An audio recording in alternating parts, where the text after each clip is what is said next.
Alright, Shalom. Shalom. First and foremost, we want to give all praises, honor, and glory to YAHAWAH, bahasham, YAHAWASHI, bahasham, double honors to the apostles and elders of Great Millstone, rule well and teach well, who taught us His truth, and peace and blessings to the elect out there, and the 1/3 of Israel that's pushing this word in all truth and sincerity in whatever way possible. Yeah, and just to say, with the GMS Memphis count, I'm brother Anna. This is the brother Zab. that come with you with a quick lesson. This lesson will be about occupation. This is our life, man. This is our occupation, man. This word, doing the Lord work. Doing the Lord work. Being service of the Lord. Pushing out the truth and true sincerity. So I'm gonna start with this real quick. Then you go get that. This the book of Ecclesiasticus, also known as YAHAWAH 39:1.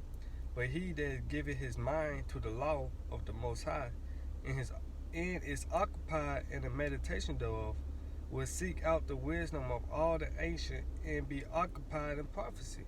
And that's ultimately what we are doing. We are occupied in prophecy. We are occupied in this wisdom, knowledge, understanding, man, and the truth, man.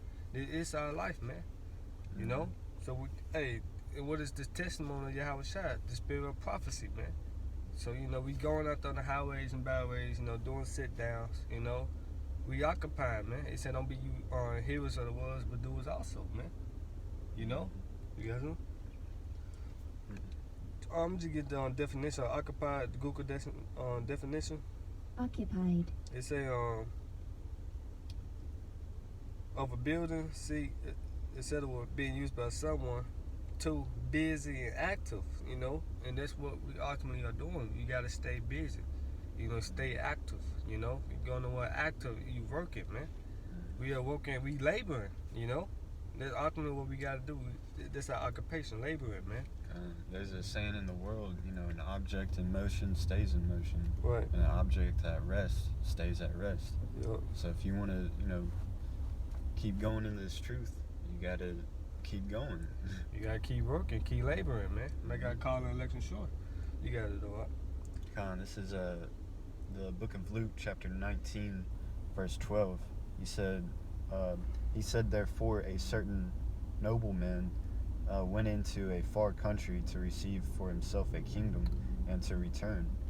And he called to his 10 servants and delivered them 10 pounds and said unto them, occupy till I come. Right, and that's the Lord YAHAWASHI.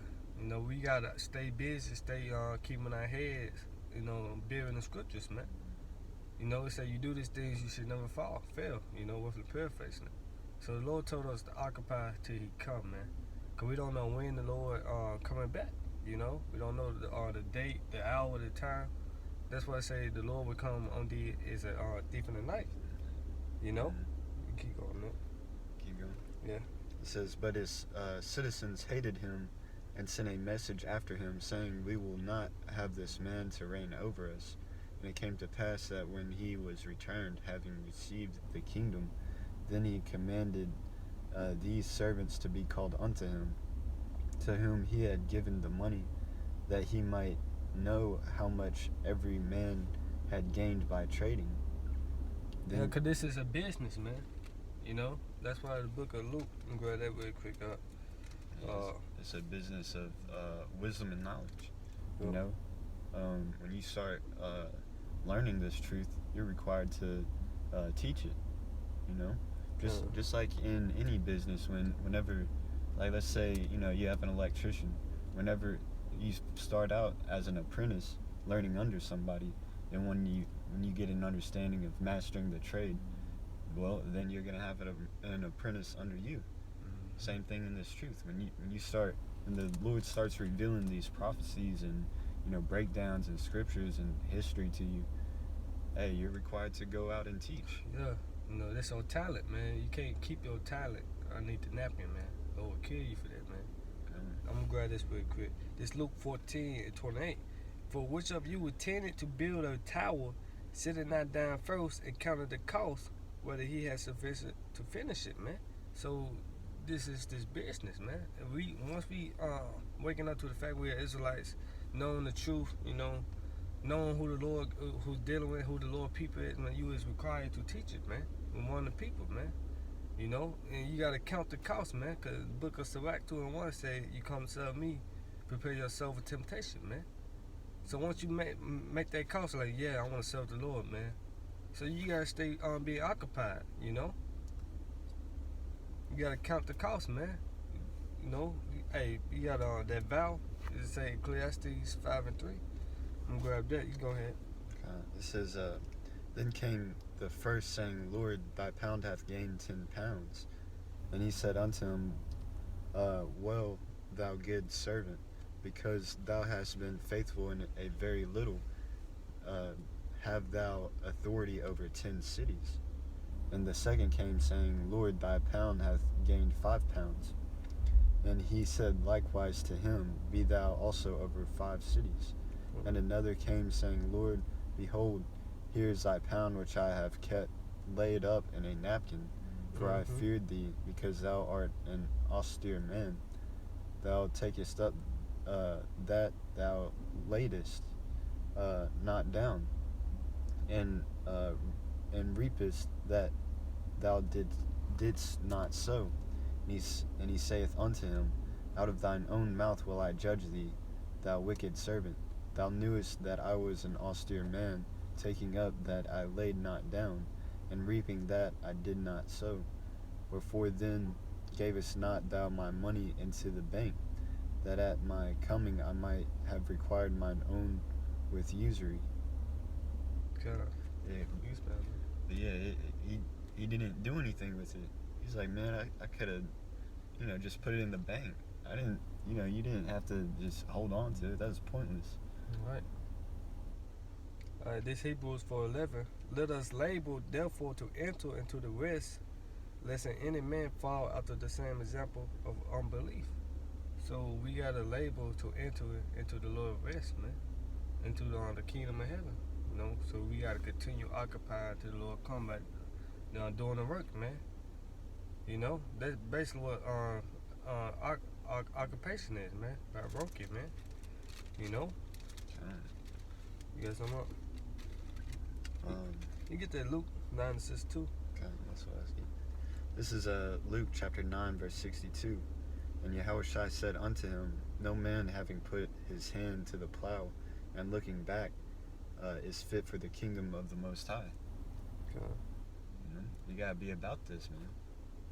Because who on the job site do you want around that's, not about the job at hand. They're always doing something else. Yeah. They're not fully invested, and it's slowing down everybody else. Okay. You gotta fire that dude. You gotta get rid of them, man, because that's like you fill an application. You sign up, like, man, I want this job. So first you gotta fill the application out, man. You applying for this, man. That you sitting down first counting the cost, man. After you get the job, you saying, man, I don't want to do it no more, man. I'm tired of it, Hey, you not fit for the kingdom, man. You looking back, Want to go back in the world, Hey, Revelation 3:15. Grab that. Okay. This is Revelation chapter 3, verse 15. I know thy works, that thou art neither cold nor hot. I would thou wert cold or hot. So then, because thou art lukewarm, and neither cold nor hot, I will spew thee out of my mouth. Right. The Lord gonna spew you out of his mouth, man. You can't be lukewarm in this thing, man. You gotta be hot or the cold, man. Ain't no in between, You gotta be about the Father business, man. Laboring, man. Hey, we all labor in the vineyard, man. Working for our penny, for our salvation. Hey, we building the house of David. You not helping. What the fuck are you doing, man? You being idle. You gonna know what idle? You being worthless, man. In vain, Nobody want a slothful servant, man. Lazy as hell, man. Give it a close on this. Okay. Just Ecclesiastes 5:4.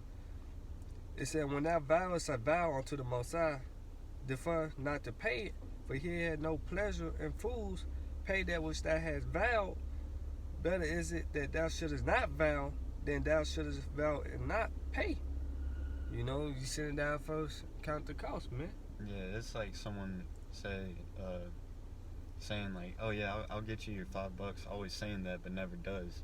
It'd be better if you just said, "Hey, I ain't got $5. Like, I'm not gonna pay you back." Then that's that. You know? But if you're lying, then that just makes your situation worse. Yeah, cause you gotta keep your word, man. You know, hey, your hand on this plow, man. You know, hey, it sits. Suffer not that mouth to cause that flesh to sin, neither say thou before the angel that it was an error. You know, that's J, man. I ain't know I was getting myself involved to. I ain't know I would be catching all this hell, you know, losing my job, losing my woman, losing my family. I ain't know this business would take up all of my time, you know, doing the work. Hey, man, it's part of it, man. Sacrifice, man. We love not our life unto death, man. You know? Because the Lord going to give us rest, man. That's what I say in Hebrews 4:11. We labor to enter into the Lord rest. You know, YAHAWASHI rest, man. You know? But it say, wherefore, back in Ecclesiastes 5:6, suffer not that mouth to cause that flesh to sin, neither say thou before the angel that it was an error. Wherefore should the Most High be angry at thy voice and destroy the works of thy hands, man. So Lord gonna destroy you, man. You know, only way you get out of this is by blood, man. You know, so you gotta sacrifice your time, man, to the Lord, man. Being occupied till He come, man. Doing the work, cause this is our occupation, man. You know, this is our life, man. You know, the spirit of prophecy, man. You know, you got something? Hey, so with that, I hope you were edified once again. I want to give our praises, honor, and glory to YAHAWAH, bahasham, YAHAWASHI, bahasham, YAHAWASHI. Hey, double honors to the apostles and elders of Great Millstone who teach the word, and peace and love to the elect of Israel. With that, shalom. Shalom.